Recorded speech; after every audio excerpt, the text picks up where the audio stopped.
legs and a long body. Like all reptiles, snakes are vertebrates, meaning they have spines. It might not seem like a snake has a spine because of how a snake slithers around, but they do. All snakes have a spine. Also, like other reptiles, snakes are covered in scales. The scales come in different shapes and sizes depending on the snake. These scales protect the snake's body and can help retain moisture. All of the scales of a snake together are called the snake skin. The snake skin is shed on a regular basis in a snake's life as a snake outgrows its old skin. This process of shedding its skin is called molting. Molting is something that just naturally happens as the snake grows. The snake will sometimes rub against things to try to remove the old skin. Then they just abandon the old skin. Then people who walk by are like, okay, someone just molted, alright? You know, some snake just molted over here. To review, snakes are reptiles with no legs and a long body. Snakes have a spine. They are vertebrates. Another thing about snakes is snakes are covered in protective scales. These scales together are called the snake skin. Snakes shed their skin through a process called molting, which is weird but also really cool. Next, we are going to talk about a snake's tongue. A snake's tongue may look a little scary, but they are anything but scary to the snake. They have a very surprising job.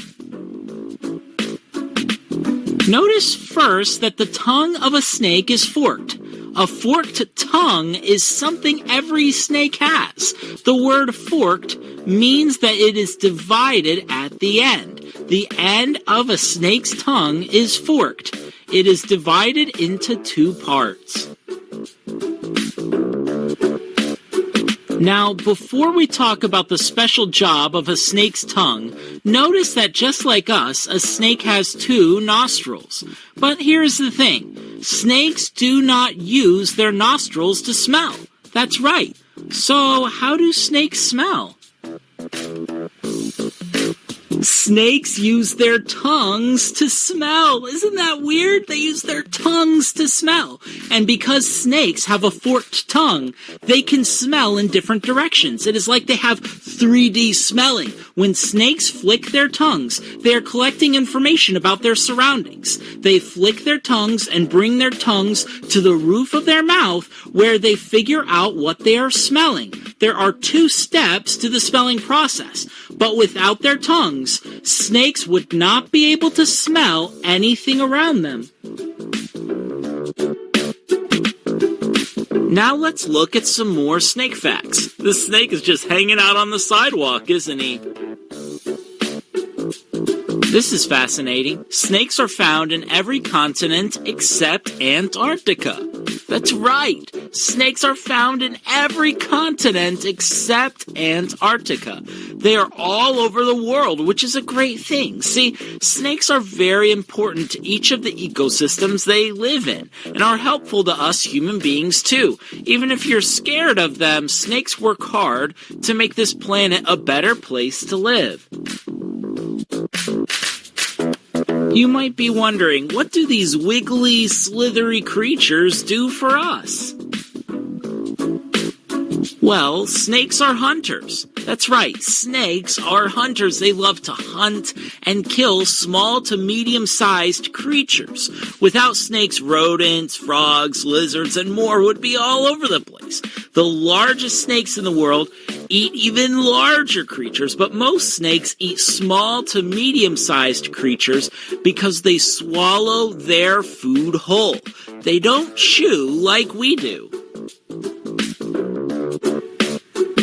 Without snakes, this would be a very different world. It would be so imbalanced. It would also take a big food source away from other animals, especially birds. Large birds hunt snakes. Without snakes, they would have less to eat. As much as snakes are helpful, they are still scary to a lot of people, and that's not necessarily a bad thing. It is important to respect snakes and give them their distance. Never try to pick up a snake or try to make a snake angry. Snakes usually leave people alone, but if they feel threatened, they can bite. Some snakes have venom that can be very dangerous. It isn't worth the risk to pick up a snake. But that's for snakes in the wild. There are safe, non-venomous snakes that you can have as a pet, or you can ask to hold or to touch a snake with an adult's help at a pet store. We don't touch or pick up snakes in the wild because that is too risky. But pet snakes, or snakes that a parent or teacher say are safe to touch, are a great opportunity to have a real encounter with these awesome reptiles. Wow, snakes are so cool. Thanks for learning about snakes with us. I'm trying to figure out a name for this snake. He belongs to Chomsky, but Chomsky asked me to name him. That's weird. Anyway, I need some help. What is a good name for this snake? Slithers, Slinky, Bill, the Chestnut Valley Wiggler.